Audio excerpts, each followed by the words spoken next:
Assalamualaikum warahmatullahi wabarakatuh. Trik promosi yang ketiga, trik mempertahankan konsumen yang ketiga itu adalah kenalilah konsumen Anda. Kenapa ini saya sampaikan? Karena begini, banyak orang melakukan usaha kemudian berhasil, tapi pada saat di puncak itu kemudian cepat turun. Kenapa? Karena salah satunya adalah dia tidak mengenali konsumennya. Jadi bisa jadi tahun-tahun pertama langsung tumbuh tinggi, tetapi pada saatnya kemudian dia mengalami penurunan. Nah, penurunan itu kenapa? Karena salah satunya adalah dia tidak bisa mengenali konsumennya. Nah, itu bagaimana cara mengenali konsumen? Yang pertama, kenalilah impian konsumen di dalam mengkonsumsi produk sampean. Misalnya, kenalilah impian orang ketika mengkonsumsi produk dari saudara-saudara semua. Apa sih yang terbesar motif orang mengkonsumsi produk saudara atau menikmati layanan saudara? Misalnya, kita perlu nyari apa sih yang dicari orang dengan kuliah di Unisma. Itu misalnya, kenapa sih orang suka minum kopi di hotel misalnya. Tentu ini harus kita kenali betul. Kenapa? Karena masing-masing perilaku di dalam memenuhi kebutuhan itu sebetulnya ada hal di balik itu yang harus saudara kenali. Misalnya di hotel itu kopi dengan harga berapapun, teh dengan harga berapapun orang datang. Kenapa? Karena orang ketika di situ dapat kopi, dapat kenyamanan, dapat gengsi dan lain sebagainya. Maka berapapun harganya menjadi tidak masalah karena faktor itu tadi, bahwa dia tidak hanya sekedar ingin menikmati kopi, tetapi ingin membicarakan sesuatu dengan relasinya secara tenang. Dia ingin dengan di tempat itu dia bisa menunjukkan kelasnya misalnya.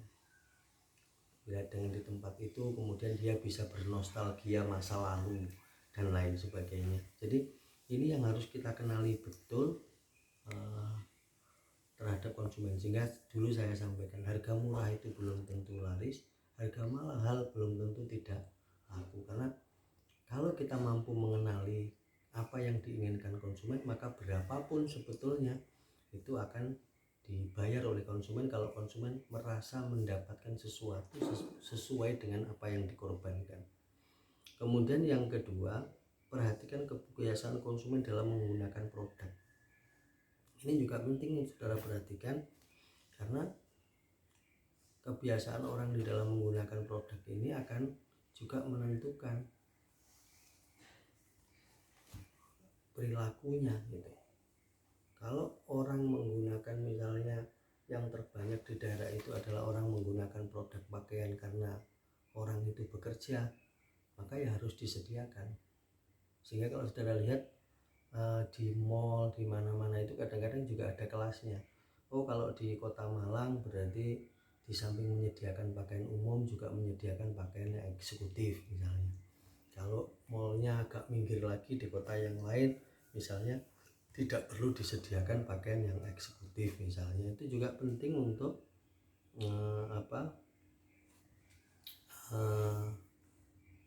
menetapkan produk. Jadi ini menggali potensi kenapa orang menggunakan produk itu dan kapan dia menggunakan itu. Kemudian yang ketiga, cermati pandangan dan perilaku konsumen. Jadi jangan sampai kemudian kita itu membuat produk atau menjual produk atau menjual jasa yang bertentangan dengan budaya setempat. Ini penting saudara perhatikan. Gampangannya begini, di kampung Islam jangan jual barang-barang yang diharamkan dalam pandangan agama menurut Islam. Begitu juga di daerah pada komunitas agama lain, jangan kemudian menjual produk-produk yang bertentangan. Itu misalnya satu contoh yang paling gampang. Satu contoh yang lain misalnya begini, jangan menentang budaya setempat. Jangan jualan rok mini di pesantren misalnya. Tentu tidak laku karena di pesantren tidak ada orang menggunakan rok mini. Rok mini dia pandang sebagai pelanggaran seseorang misalnya. Ini hal-hal penting yang harus saudara perhatikan kalau saudara ingin usaha itu kemudian bertahan lama sehingga menjalani fase dengan baik, mulai dari perkenalan, pertumbuhan sampai kemudian kematangan. Dan ketika di kematangan itu kita tentu berharap usaha kita tidak akan mengalami penurunan. Semoga usaha kita bisa kita lakukan dengan baik dan sukses. Terima kasih. Allahumma fiq la aqwamit thoriq. Wassalamualaikum warahmatullahi wabarakatuh.